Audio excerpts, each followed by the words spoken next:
Did you know that Feldegriff is an anagram for Garfield PhD? Did you know that Shadowfax in the Lord of the Rings set actually showed us the meaning of haste? You did?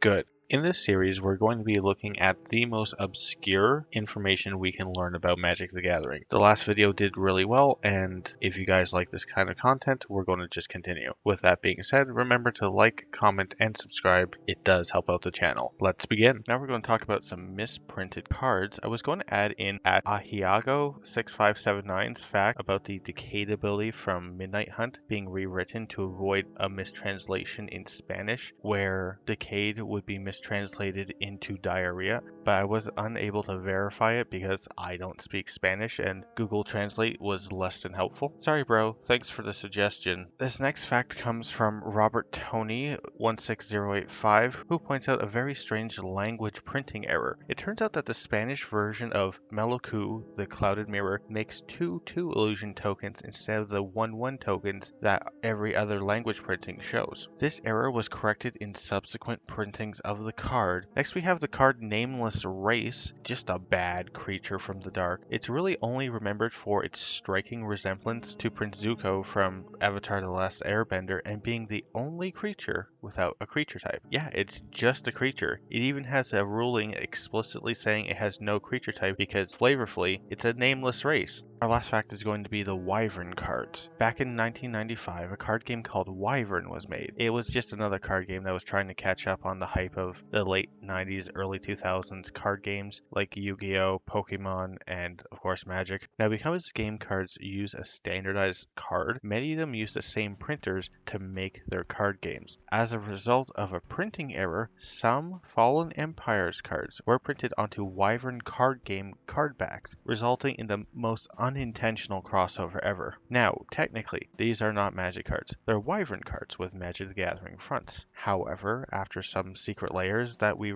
received lately, I'd let you play with these. I mean, why not? It's not like competitive Magic matters anymore. I want to talk about the keyword substance. A keyword that was never printed onto a card and had no effect did exist in the game rules. Formerly Rule 502.49a, which stated, substance is a static ability with no effect. Substance was created in 2005 as a messy way to make 12 cards work as originally intended, with necromancy probably being the most well-known example. Seeing the early days of Magic, timing rules were constantly evolving to simplify the game's turn structure. 4th edition, Mirage, 5th edition, and 6th edition all made changes to how the turn structure operated and especially how the end step functioned. During Mirage, Magic's main phase was followed by a discard phase and then a cleanup phase. This cleanup phase was where effects with until end of turn expired at the same time as creature damage was erased. Meanwhile, effects with at end of turn triggered after the cleanup phase. With the 6th edition rules update, the cleaning phase was renamed to the end phase and splitting it into an end step and a cleanup step. The catch was at end of turn effects were moved to the beginning of the end step, while until end of turn effects expired during the cleanup step. I know that's confusing, but here's where the issue emerges. Some cards like Armor of Thorns were designed to save creatures from damage by sacrificing themselves at end of turn.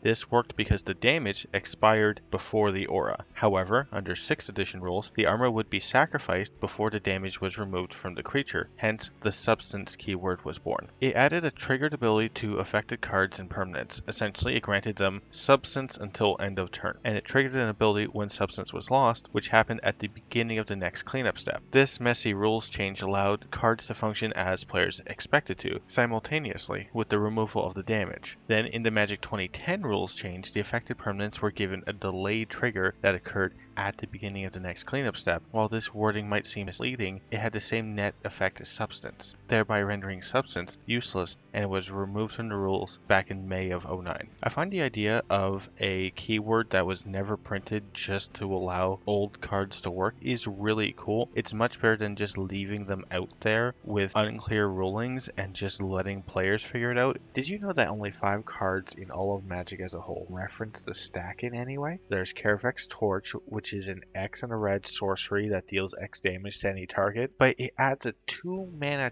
tax to any spell that targets the spell while it's on the stack, which is kind of like giving it Ward 2. There's Grip of Chaos, which is a 6 mana red enchantment that randomly reselects a target of a spell or ability when that spell or ability is put onto the stack. Then there's Urtai's Meddling, which for X and a blue, it lets you, in many words, delay a spell for X turns. This spell itself is exiled and then it is put onto the stack directly. This seems like the original wording is much clearer as to what it does, but it has to reference the stack to accommodate the fact it's a really old card. You get Torrent of Lava, which is red, and X to deal X damage to each non-flying creature, which is just a meh board wipe for red. But while it's on the stack, all creatures gain the ability to tap and prevent 1 damage from this spell. The ability isn't granted until end of turn. It's only granted while this thing is on the stack, which means you have to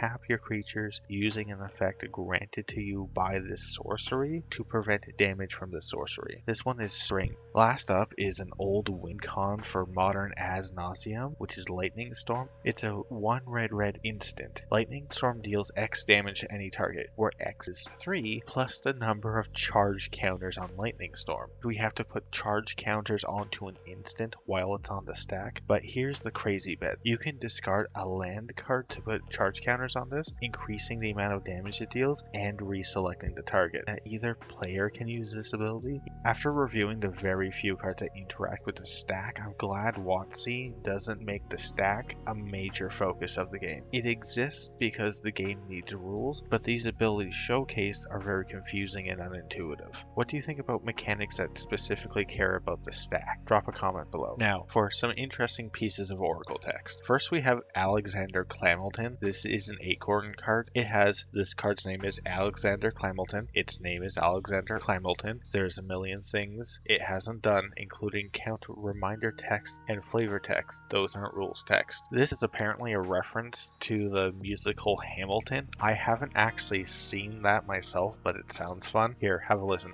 Alexander Hamilton. My name is Alexander Hamilton. There's a million things I haven't done. Just you wait, just you wait.